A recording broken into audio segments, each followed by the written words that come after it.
Hi friends, நம்ம இன்றைக்கி என்ன ஸ்பெஷல் பார்க்க போகிறோம்னா முட்டை வறுவல்னு சொல்லுவோம், முட்டை கிரேவின்னு சொல்லலாம். எப்படி செய்யுங்கிறத பார்ப்போம். ஃபஸ்ட்டு முட்டையை வேக வச்சு எடுத்து வச்சுக்கோங்க. அதுக்கப்புறம் கடாயில் எண்ணெயை ஊற்றி கடுகு வெடித்ததுக்கப்புறம் ஜீரகம் பெருஞ்சீரகம் போட்டு தாளிங்க. அது வெடித்ததுக்கப்புறம் தேவையான அளவு சின்ன வெங்காயத்தை நறுக்கி சேர்த்துங்க. உங்களுக்கு கிரேவி எவ்வளோ வேணுமோ அதுக்கு தகுந்தாப்பில் சேர்த்துங்க. நான் 2 ஆள் சாப்பிட்ற மாதிரி தான் செய்கிறேன். வெங்காயத்தை நல்லா வதக்கணும். வதக்கினதுக்கப்புறம் தேவையான அளவு உப்பு சேர்த்துக்குங்க. 2 தக்காளியை சேர்த்து அதோடு நல்லா வதக்கிக்குங்க.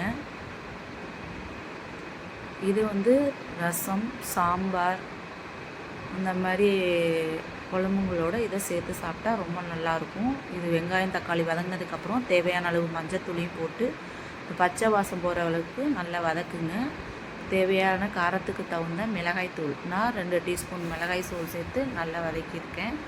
இது நல்லா வதக்கிட்டு இருக்கும் போதே நம்ம அவிச்சு வச்ச முட்டையை 2 கீறி அதை எடுத்து வச்சுக்கலாம். அந்த மசாலாலாம் அதில் போய் சாரணும். அந்த கத்தியால் வெட்டுறோம்ல, அந்த கேப்பில் போய் அந்த மசாலாலாம் சாரணும். அதனால் இந்த மாதிரி வெட்டி வச்சுக்கோங்க. இப்போ அந்த மசாலாலாம் நல்லா அந்த பச்சை வாசம் போகிற அளவுக்கு நல்லா வதக்குங்க.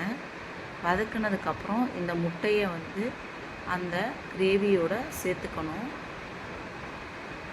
இந்த வதக்கணும்ல, அந்த இதோடு சேர்த்து இந்த மசாலாவையும் முட்டையும் நல்லா மிக்ஸ் ஆகிற அளவுக்கு ஒன்றா சேர்த்துக்குங்க. அவ்வளோதான்.